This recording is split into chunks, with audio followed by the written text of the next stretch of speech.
Hi guys, how are we? It's another week, and I'm here to talk about the part B that I said that I'll do. I like to say that when I decide to do something, when I promise myself to do something, like I say, the promise is a debt, and to pay myself is something I can't afford. So I just have to do what I said I have to do. So do the part B of my life, my lived experiences, my experiences of everyday living. So today I said I'm going to talk about some of the experiences that I've gone through, and not just where I am at the moment, but within the countries and within the places that I've traveled. So I have said previously that I am just an ordinary girl who have been privileged to have extraordinary opportunities in life, and I don't take it for granted at all, because I know my Father up above has got a hand. Wow, my phone was on its way out. Has got a hand in it. So now it's interesting, because where do I start? So just right now, I just finished cooking, and I had these two statements in my mind, and I thought I'd write them down, because I normally say if I have something comes in my mind, I have so many ideas and things that just provokes my mind, and if I don't write them down, then they sort of disappear. So I wrote this: every action requires a different reaction. And I feel like sometimes I listen to so many things, and obviously not like productive things, especially through podcasts and things like that. And you never know what your mind picks up every time you listen to someone or to something. You really don't know. Like, a brain is a very complex part of our being.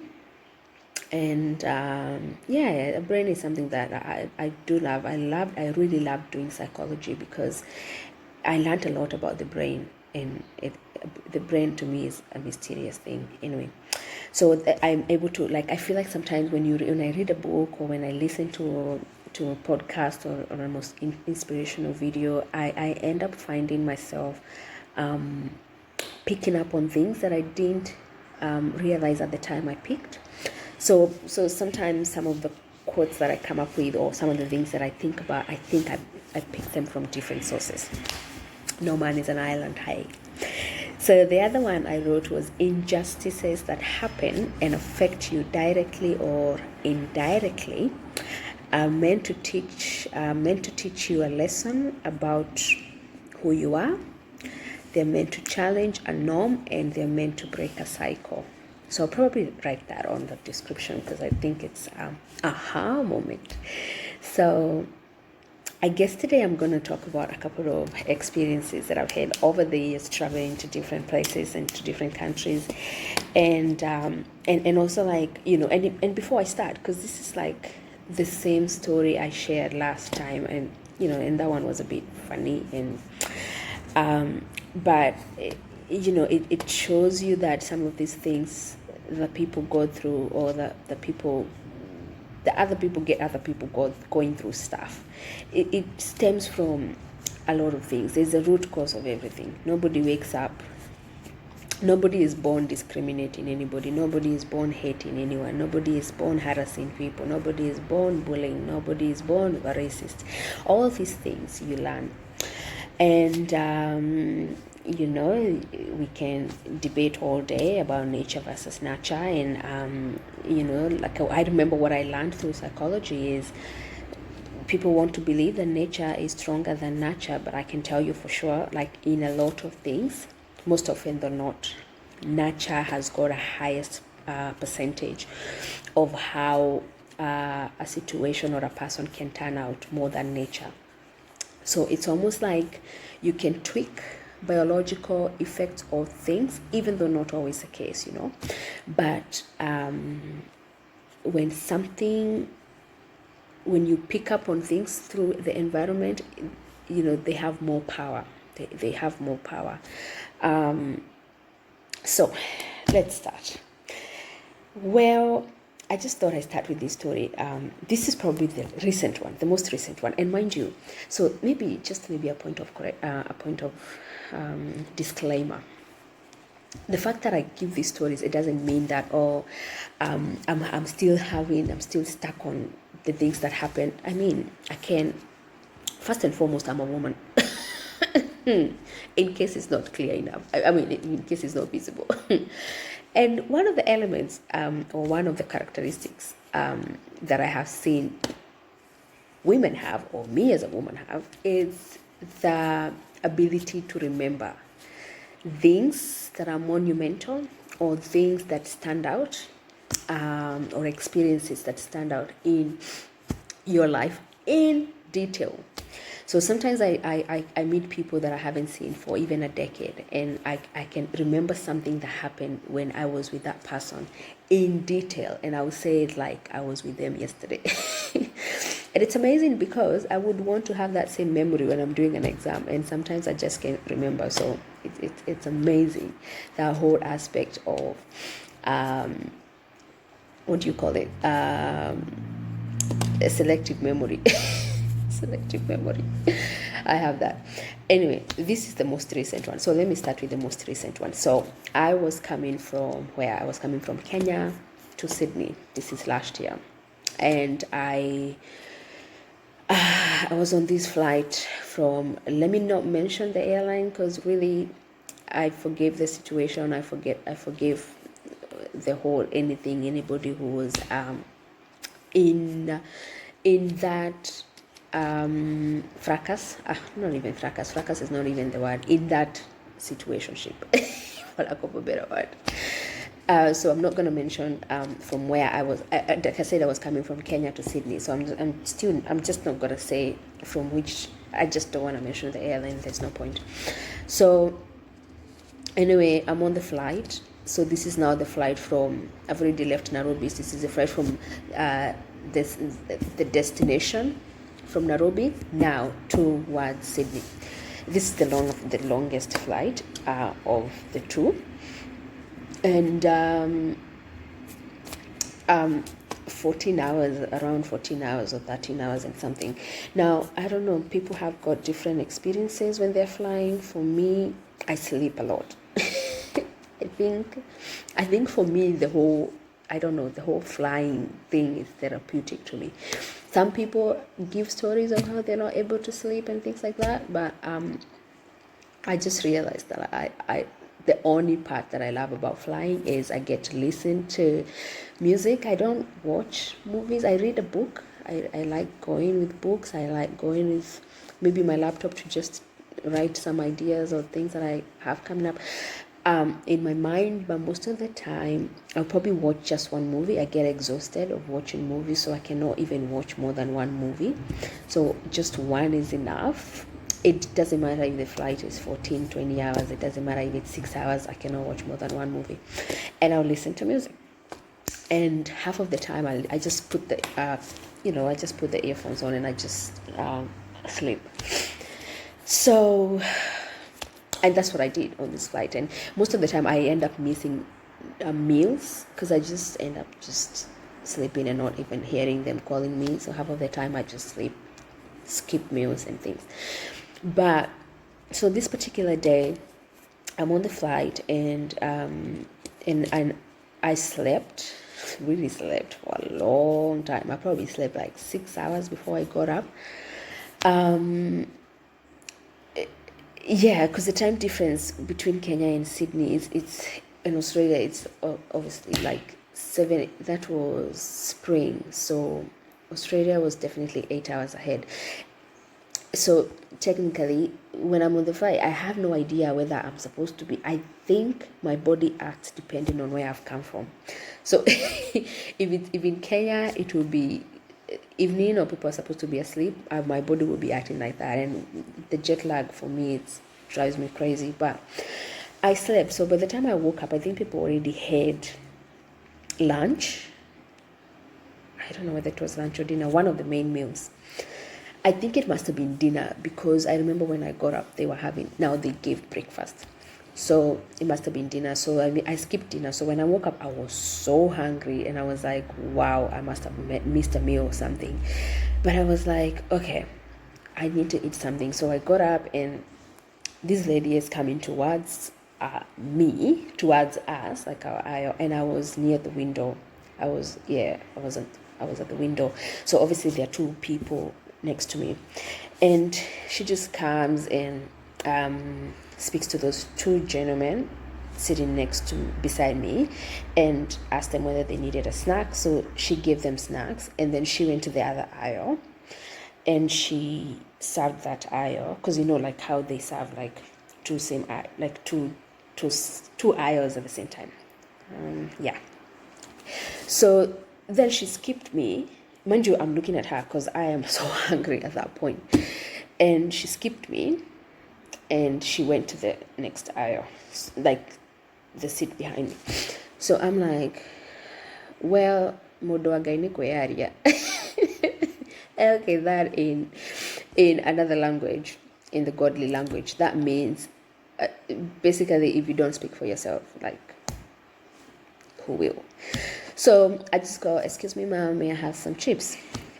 And then she just looks at me and goes, another one? I just remember feeling so infuriated. I just was like, and she actually, her voice was really loud. So obviously everybody who did not have headphones could hear that I'm possibly asking for a second bag of chip.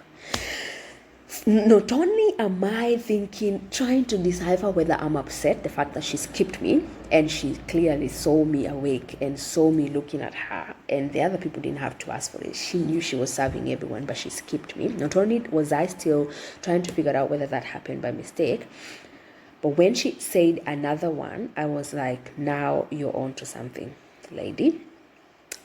So I just looked at her, and then I didn't even say a word. I just looked at her. I think it's like an African mother thing. Have you ever done something and your mom just gives you that one eye? She doesn't say a thing, but she just looks at you, and you better act right real quick or you're in trouble.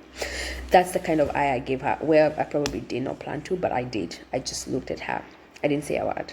And when I did, she didn't even ask me again or whatever. That means she heard what I said. She proceeded to give me 2 bags of chips. 2. I asked for 1. Not only do you skip me, not only do you assume that you've already given me and tell everyone else that I'm asking for a second bag of chip, now you are giving 2 to prove that I'm actually so hungry. And to be honest, I was hungry, but you're trying to prove what? That I've never had chips, that I'm too hungry, I need 2 bags. So now you're still continuing with whatever you're doing. I could feel myself getting upset. When you're feeling like it's that build up of anger, and I'm like, no, not today, not today, not today. So I'm just thinking, okay, consult, don't act, don't react. That's what I was talking about. That's what I remembered when I wrote, every action requires a different reaction. So with every action she was doing, I could feel internally I was reacting differently. But I was building up anger, and I was building up, I don't know what I was building up. It just wasn't good. And I was like, okay. I just looked at her and I said 1. Thank you. She gave me 1 bag of chip. I ate. I was still hungry. And then I was like, okay, so I ate the chip, and then I stood up. No, and then I sat there, and then I started thinking, okay, let me just decipher what just happened there.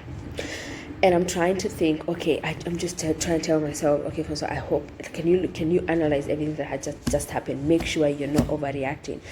But the way I was feeling is like, this is injustice. I was feeling like, why did she have to act like that towards me? Why was she behaving like that? Why did she say what she did? And all this time I'm feeling infuriated, and I thought the more I felt upset, the more I felt like I am becoming vulnerable, and like I am transferring my power, like my ability and my strength, to that situation. And I was like, no, I gotta take my I've got to take my power back. I've got to take my control back. I've got to go back to the energy, to the positive energy I had. I feel like every time I'm talking here, I'm catching a cold. I gotta go back to I've got to go back to that energy that I had before all this started. And then I was like, if I leave this flight without addressing how I'm feeling and what made me feel that way, what has been done to me will be done again to someone like me. Maybe not today, maybe not tomorrow, but it will be. Because the moment someone does something to you and you feel it's not right, and you feel it's some level of injustice, or this, it just doesn't sit well with you, I feel like if it happens to me, I should be the last person it's happening to. And that's what I was talking about, breaking the cycle. If that's the norm, if it's not addressed, then it's bound to happen again. Because the moment you don't know what you're doing is wrong or what you're saying is wrong, then what's going to stop you from doing it again or saying it again? So I thought, okay, no. So I'm sitting there and I'm thinking, okay, I hope I'm not overreacting. I hope this is not dramatic. But then I'm like, okay, look, this is a person I'll probably never see again. But the way I feel, if I leave this flight, I will, obviously at this point I'm thinking I'll probably never take this flight again. And weirdly enough, it was the first time I took that flight. I had never flown with that flight before. And it just left me with such a bad distaste. But I was like, look, let me address it. So I sat there, strategized how I'm going to address it. I had to make sure I calm down fast, because obviously half of the time when I act when I'm mad, I don't make any sense. And I think I said this before. And then I regret when I look back at what I said or how I handled a situation. I just realized that I made a fool out of myself, or I didn't learn a lesson. So I think what I've learned is, if I feel like there's some injustice done towards me, or if something happens and I feel the pain, I want to learn through that pain. I want to make sure that I take the most, I take the most out of the situation. I know it has happened, and I know it shouldn't have happened, but the fact that it has happened, there has to be something I need to learn from it. There has to be something that made it happen to me and not to anyone else. So I take that as an opportunity to learn, so that I can grow and so that I can know more about myself as well. Because half of the time, we don't know who we are. And we always depend on other people to tell us who we are. But I feel like when you learn through a moment of pain, or through a moment of injustice, or through a moment of feeling like you're less, like that moment when you feel like you don't have 100% of control over your life, then at that moment is when you need to sit back and just think about, okay, what is it I'm losing? Can I take it back? And how can you take it back with grace? So anyway, so I got up, went to the bathroom, and I got out of the bathroom. And the whole time I'm walking towards the bathroom, I'm still thinking, okay, I don't think I should do this. I don't think it's right. But then something keeps telling me, it happened to you so that you can learn, so that you can teach, and so that you can break the cycle. So I got out of the bathroom, and all these flight attendants was sitting somewhere, and I just went right to the guy. He had a different uniform, and he was really pleasant. Like from the time I hopped on the flight, he was just so nice. Like saying hi to you, just asking you, do you need anything, ma'am? Like, he was just so respectful the whole entire time. So I thought, okay, look, he doesn't seem like he seems like the right person to speak to. So I told him, look, I'm just saying this. I'm not gonna point fingers. I'm not saying who did what. I'm just saying there's something that has just happened a few minutes ago, and I just feel this type of way, and I just feel like it's not right, and it shouldn't happen to anyone, because as a matter of fact, it's just I just feel like they skipped my aisle. And it could have been an oversight, and I understood that. But then when I then just decided to, it's just an oversight, so cool, let's move on. And I just decided to just request for a bag of chips because I was actually hungry. I missed the meal because I was asleep. I don't think the person had the right to ask me another one. Because even if I wanted another one, is there anything wrong with it? Haven't I paid for the flight? Haven't I paid for it? And I don't even want to go to the story about paying for the flight because a fracas had happened. That flight had costed me twice. So it was a very expensive flight for me, and it's probably the most expensive flight I've ever paid in my life. And to think that I was feeling that way because of a bag of chip, I could not believe it. So anyway, I just spoke to him and I said, look, I just want everybody, I just want to say that it would be nice if everybody would be treated with respect, regardless of how the person looks. Because sometimes when things like that happen, you wonder if someone is treating you, like for me, I wonder, is this person treating me like this because they probably think I'm young? And because that happens a lot where people just look at you and think you're 21 or you're 19. And it doesn't mean that a 19 or a 21 deserves disrespect, but I'm just saying sometimes people think because you look young, you don't have the capacity to fight for yourself or to defend yourself.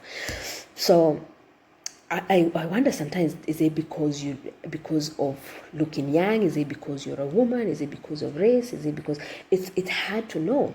And so sometimes when you don't address these things, you walk away from that situation feeling inferior and having all these questions at the back of your mind. What's the point? Why don't you just address it and then you leave it there? You know what I mean? So, and I said, I just felt, I said how I felt, and I said it's not right, and I said it was just a bag of chip, and the least the person could have done is just give it to me and carry on. But they made sure that they're going to create a situationship out of nothing. So, and I said, I just know how I felt, and I don't want this to happen again to anybody like me, because chances are I'll probably never be on this flight again. I'll probably never meet this particular person again. But chances are this particular person, if I don't address it, chances are they might do it again to someone who looks like me if this situation occurs again, which there's a possibility because history repeats itself. So this guy, even before I finished, this lady from the blues just said, oh ma'am, I'm sorry, I did not mean to do it. And I'm like, I did not talk to her directly. As I was talking about the whole situation. I did not mention a person, I did not look at her, but she apologized. That meant that when I gave it said it spoke volumes to me when she apologized, without me saying anything, without me literally pointing a finger or saying that I'm saying you. But she just came out and spoke, and it could have been all the others, but she decided to do it. So I just say, look, ma'am, I'm only talking about this because if this is something that happens, I just want it to happen. It has already happened to me. Maji yakimwagika yazoleki, like, if I don't know how to even translate that. You can't cry over spilled milk, but it's just a matter of learning from a situation and breaking the cycle, challenging the norm, what that norm looks like, whatever the norm is, and just breaking the cycle, making sure if something happens to you, you are the last person it's going to happen to. And that was it. But I can tell you, after that, I was being treated like a queen, and I was like, wait a minute. So why does it have to take for me to just say, this is how I feel about a situation? Why does it have to take me speaking up for me to actually feel respected? You know what I mean? And it did tell me much about why you should not, like, the reason why I should not wait for another person, or other people to validate me or to make me feel better. Because, I mean, whether or not they owned up to it, or she owned up to it, or whether or not it was taken well, whether or not they did all those things other they did, because every few minutes, ma'am, are you okay? Do you need anything? By the time I was leaving the flight, the guy came up to me and said, look, this is a card. If you really want to report this further, please do it. We want you to have the best experience with our flight. And he went on and on and on. And I was just like, I don't think it has to get to that point, because there's so many things that people need to learn, and things like just being kind to one another, things like people respecting everybody equally. Because at the end of the day, if I am on that flight going to some place, the person next to me, the person beside me, the person in front of me, the person behind me, they're on the same aisle with me, they paid the same amount of money. So I don't understand why, if you are treating the way you're treating them, you better treat me the same, because I am not there for free. It's not a charity. It's not a charity flight. So that's one experience. And when I say this it's not even a long time ago experience. This is just last year in October. The other thing, so that's one story. The other story I remembered when I was sharing what I was sharing last week. Was it last week? I think it was last week. It was the experiences I had when I'm traveling to different countries. And it's interesting because I've like I said, I've had extraordinary experiences because I've been really privileged to travel to like 7 countries and 10 states around the world when I was an international student. So, and I don't take it lightly, because clearly most of these travels were on full scholarship. So it didn't cost me a lot. But that said, I had interesting experiences. Some of them were really good, and like I will share those experiences when I speak about scholarships and things like that, which is a topic I'm going to talk about very soon. But let me talk about the topic that I'm on right now. When you're talking about things happen and you wonder, where do you classify them? Are they under, is it racism? Is it discrimination? Is it otherism? Is it othering, where you say there's us versus them? Is it, any kind of ism, classism? Someone is treating you better. Someone is treating another better because they feel that person is in a better position financially than you are, or they have better status. So I have learned over the years to challenge those things when they happen, because I don't want to live my life bitter. I don't want to live my life feeling like a situation reduced me, and also giving away my power. Because the moment I allow a situation like that to happen and I don't address it, then that means that I have actually not chosen to learn something. That situation, that it's learning, there's no gain without pain half of the time. So I really feel like when something like that happens, it's painful, but that means I'm gaining something. There's some level of growth that is happening, and I don't want to miss out on that growth. So if I have to feel the pain to grow, then I will gladly take the pain. I will gladly take that pill. So this situation happened in Bangkok. And now, so this one, I'm going to mention the countries, because I'm going to mention the country. And before even I continue, I'll say this is something else I wrote. What I've realized with all the situation that I've faced when I'm traveling, it has nothing to do with the nation. It has nothing to do with the country, because these problems of classism, of racism, of discrimination, of any kind of ism, it's not a nation problem. Half of the time is an individual problem. Every country has got good and bad apples. Good and bad apples. Every country, there's no exemption. But and it's those individuals collectively that make that nation. So what I mean is, so you cannot just say, oh, all Australians are bad, or all Kenyans are bad, or all Thai people are bad. It's the situation. It's the person that you met that happens to be from that country. So that's how I view it. It's an individual thing. It's not a country thing. it looks like a country thing where you have majority of those individuals probably making up the larger population of that flawed or of that behavior. So for instance, like maybe for lack of a better example, when people would say America is a racist country, like and obviously like it's not like I'm saying it's out there, with the issues that they've got, where rest in peace to that gentleman, or Aubrey. It's really sad when you see a life cut short, and I digress. I have to say I digress. But like I said, I am sure there are some Americans who are not racist. There are Americans who actually are people of goodwill.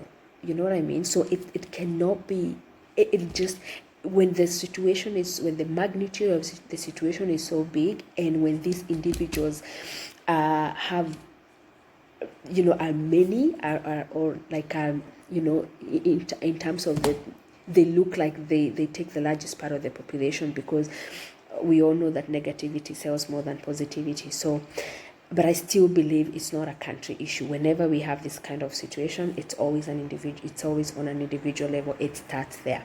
There's always good people amongst those not so good, but those not so good apples. So anyway, I have had interesting. So this happened in Bangkok, and it's at the airport, and I was going to the UN summit. It's called the USLS, yeah, the University Scholars Leadership Symposium. This happens at the UN headquarters in Bangkok. So it was almost like a dream come true, when you're so excited. Like, initially when I applied for the scholarship, I did not get it. And from uni, I applied from uni, I did not get it. And it made a lot of sense for them to give it to their students. So because I'm not in Kenya, I could not have applied through the Kenyan government. So I decided to apply it myself. And somehow I got myself there. Because where there's a will, there's a way, yeah? So anyway, I get there, and I get at the airport, and this is 2017. 2017, right? Yeah. 17 or 18? Hold on. 2018, actually. Yeah, it's 18, not 19. Not 17, it's 19. 18. That means it's a whole year. That means I had not been to Kenya for a whole year, leading to that time that I was going to Bangkok. But that does not stop the fact that I have a Kenyan passport. So I'm traveling with a Kenyan passport, even though I had an Australian visa. So I get to the airport, and guess what? With my suitcases, I am not allowed in. Why? Because I have a Kenyan passport, and I need to be tested. I think it's influenza, or it's measles, or it's the yellow fever. I suspect it's the yellow fever. I did have the yellow fever card, but they still could not take that, and I had to queue up. I don't remember what I had to go through. I think, and it's African countries and Mexican countries, and South American countries. Mexican countries, my goodness, wow. South American countries, and so nobody had that. So I had never heard of anything like that. By the time I was going to Bangkok, I had already gone to Rome. I had already gone to Italy. I had already gone to Germany, Amsterdam, Holland. I had not gone through that kind of a process. Even in Dubai, I had not gone through that kind of experience. So this is the first time I'm going through it, and I'm thinking, wow.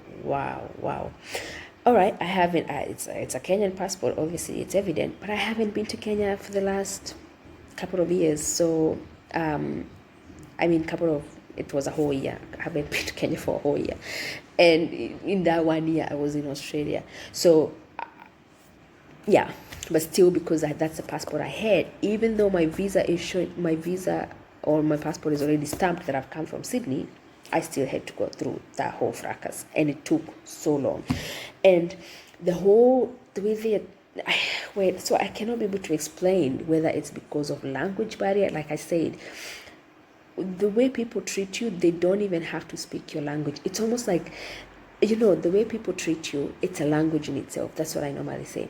There's so many people, we learn about languages in school. We learn that there's verbal, there's non-verbal. Silence is a language in itself. And I truly believe that I don't need someone to say this so that I can believe it. I'm gonna believe this is true. I'm gonna believe that actions, and action, actually verb, it is a doing word, isn't it? Verb is a doing word. I want to believe actions speak, and they do speak louder than words. And I think when you feel something, when you don't feel right within you, your gut or your intuition tells you, I didn't feel right about that. I don't feel right the way this person is treating me or acting, or I don't like their facial expression. Like, there's a way you would tell when someone is happy to serve you, is happy to have you there, and the way you tell, like, now what are you doing here? Like, that's the feeling I got. And like I say, I'm sure not everybody in that airport is like that, but it just so happens that's the people I just happen to have met. And so queued up. Obviously, thank goodness I always traveled with my yellow fever card, and it was checked and I passed through. So as I was waiting for my the people who are going to come and pick me up from the airport, as I was waiting for them, I just thought, okay, I'm so hungry, and they were going to take me to the hotel. So I thought, let me just grab something to eat, because I don't know what's going to be at the hotel, and I don't even know whether I just wanted to go to the hotel and sleep. So I just thought, I saw Subway, and I thought, okay, let me eat that, because at least I'm aware of, I really don't really like a lot of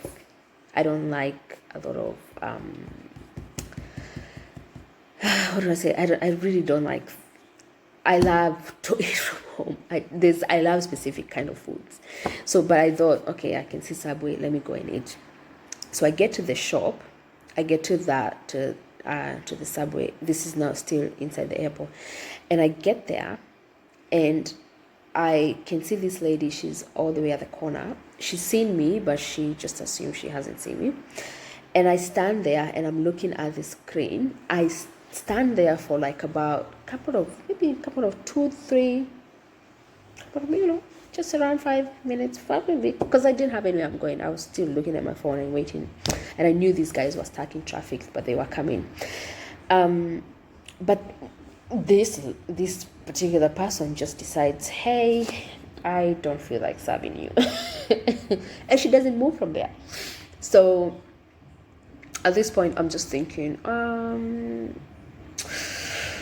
I need this food, but I don't think I need it this bad. So, but I'm still trying, because sometimes even when you're just looking at the screen, you want to know what you need. Sometimes, someone just comes up to you and says, hi, like, what can I get you today? None of that. They didn't even try to come to me. They didn't even act like they have seen me. It's almost like I was invisible. So a gentleman came, stood next to me, a Caucasian gentleman, and this person jumped and came to the person. And this guy is just thinking, this is literally what he did. As if to say, I've just come. You serve her first. I found her here. And she was so embarrassed, and then now she's coming to me. You know what? I was like, when I saw that, I was like, okay, actually, I'm not making up stuff, right? It took another person that you thought was worth serving to remind you that I'm right here. I am right here. Looking like I don't have something to do with my money, but I'm right here. And when the gentleman went, she was here first. Just serve her. And by the time she got to me, before she even opened her mouth, I made a whew, and I left, because I thought I needed to break a cycle. That's why I did what I did. I needed to break a cycle. Uh, maybe I did, maybe I didn't. But I am very sure if I stood there and let her serve me, I would have shown her that what she did was right. But the fact that I went, I'm sure I communicated something. I did not open my mouth, probably, because at that moment, obviously, it was like, okay, I wasn't needed, my money wasn't needed, but also it could have been so many things, because if we talk about language barrier, the person who just come is from a different nationality as well. So if a language barrier was going to go left, it was still going to continue going left. So I just thought, yeah, there has to be a lesson learned. If the lesson will not be learned, because that's not up to me, I will I'll at least communicate in some way, shape or form. So that's another one I've never forgotten. That's another story I've never forgotten. The other one I'm going to share, which is probably the funniest. And oh my goodness, I hope if my sister is watching this show, my god sister is watching this, she'll probably laugh when she remembers that I'm going to share this joke. I'm going to share this. So this is now in Germany. So it's interesting because you learn a lot when you travel. My experience has been a lot of people, especially my friends from back in Kenya, they've asked me, I've seen you here. Is there racism there? Do people treat you nice? Do people treat you well? And I'm just thinking, sometimes it's hard to give a straight answer because everybody has got a different experience. And when I tell you for sure, some people will say they've seen things and they've gone through things in Australia, and I'm in the same place and I'll probably never have gone through the same things.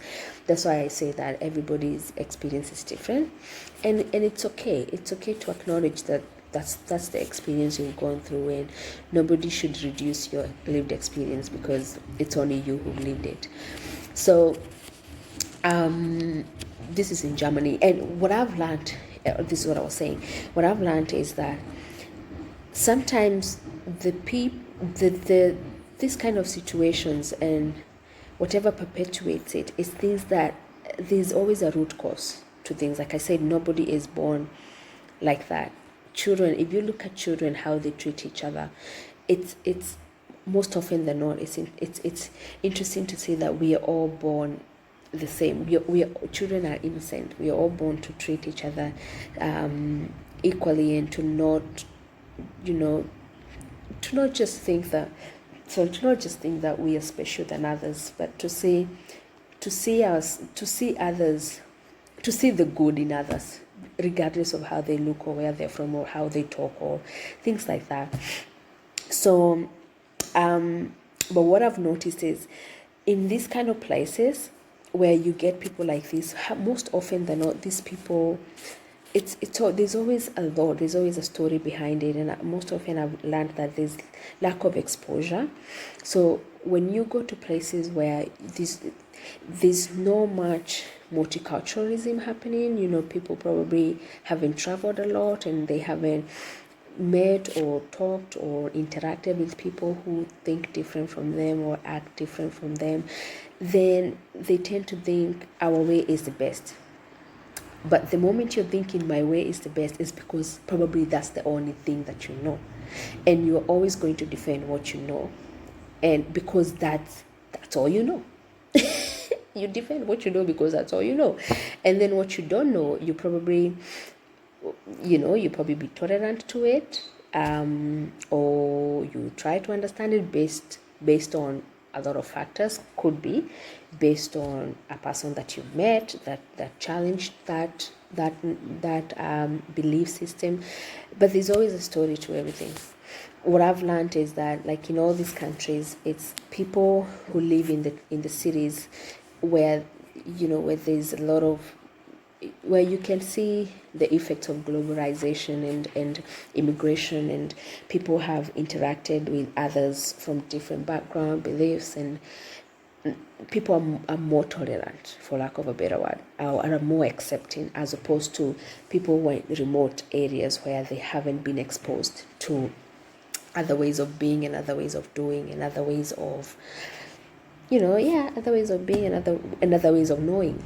So I found that in my experience being in Dusseldorf and being in Mettmann was very different, because Dusseldorf is obviously it's a bit multicultural.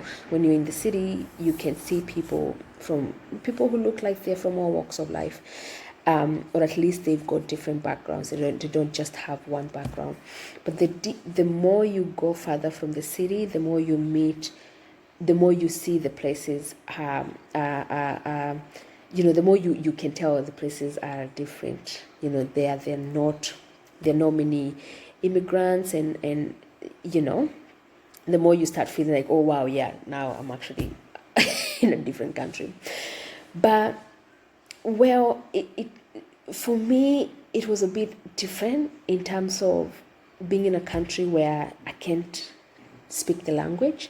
And honestly, this makes me commend people who move to countries where they cannot speak the language of the natives, because it's not easy.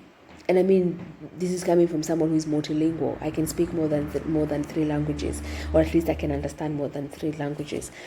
And still, I find it hard to understand how people manage that, because it's not easy. To pick up another language, especially when you're an adult. Like children manage it, but like when you're older, it gets harder to pick up on new languages. It is something that you have to practice. It's doable. Obviously, nothing is impossible in life, but it's harder. I just remember, my god sister and I walking into shops, and people just assume they don't see you. They don't. It's as if you go to a shop and you wonder, as you walk in, is the owner of the shop doing you a favor, or are you doing them a favor? It's it's almost like you don't have anywhere else to take your money. You just come to dump your money here. That kind of attitude is what you start feeling from the door. And it's almost like you actually don't have, and to me, it's, like I said, these kind of things, you have to see them as humor, especially when they are not part of your narrative, when they're not part of your upbringing, when they're not part of your environment. Because I normally say people who were born in countries where you are the majority. So like, let me give an example. Growing up in Kenya, Kenya, and look, I can say so many things about Kenya, and I love the country and I love the people. And I've always wanted to believe that we are one country where we are accepting of visitors, and but every country has got its own issues, right? But I've always thought that we were always accepting of others, and we always loved visitors, until I met a non-Kenyan who was raised in Kenya, who experienced othering. Growing up, he was always reminded that you are actually not Kenyan, and mind you, he was from Africa. He was from another country in Africa. So sometimes, and when he told me that, I was shocked, because when you don't have an experience in something, you might just think that things are just one way, until you meet someone who's gone through it, and when you learn something. So what I'm trying to say is, I felt different. I really felt different in this country. And the thing about Germany, it's nice when you are walking around Australia and you can read the billboards. I mean, you can read the shops, and like you can read what's written on the shops. And I mean, not all of them, because I know like some shops will have like another language, but a majority of the time, you can read English, so it's easier. But I remember in Germany, even the signage, like the road signages, they were all in German. And I was just wondering, like, how can you come here when you're a visitor and drive all I don't know, clearly everything was in their language. The moment you speak to someone, if you say hi, they don't even look at you. Say Guten Morgen. And it's like you speak their language. Guten Morgen is probably the only thing I learned. I'm proud of myself that I remember that says good morning, yeah. But it's it's amazing because it got me thinking. Imagine if someone came to Kenya and they can only speak English, and I just decided to speak Swahili to them, and I just snob them because they cannot speak Swahili or Kikuyu or any other language that I understand. I just found it's quite fascinating. It's almost like, wow, but so the story I was going to share was we got into the supermarket, and my god sister was doing we got to do shopping, and we get to we do the shopping, we get to the counter, and we're now about to pay, and the shop attendant, so scanning stuff, and she scanned a bottle of like salt. She scanned it and the barcode wasn't working. And mind you, I've worked in the supermarket for many years. So I know when the barcode is not working. If you scan it and it's not working, you can just put the barcode manually. Or if it doesn't work, you can pick another sort and scan that. Or probably some of the numbers are probably even in the system. You can put it manually or you can have a look at it. Or if you know the price, you can put the price and you can put another item. But you just know you bought the salt. But she passed it through the screen and she couldn't scan it, and she put the salt behind her as if to say the salt did not we could not scan the salt, so you're not going to go with it. So she put the salt behind there, and then she scanned everything else, and then she told my god sister the price. So my god sister goes, I want the salt as well. And she said, I'm sorry, I can't scan it. And look, it's funny because they were speaking in German, but I understood everything. Have you ever been in a situation where people are speaking in another language, but you are understanding everything? Because, like I said, actions speak louder than words. And half of the time, you can even close your ears and you will understand everything someone is saying because of actions. So to me, and Amanda says sometimes that's why I would rather someone kept quiet and just acted, because I feel like, to me, actions, I cannot emphasize it enough. To me, actions speak louder than words.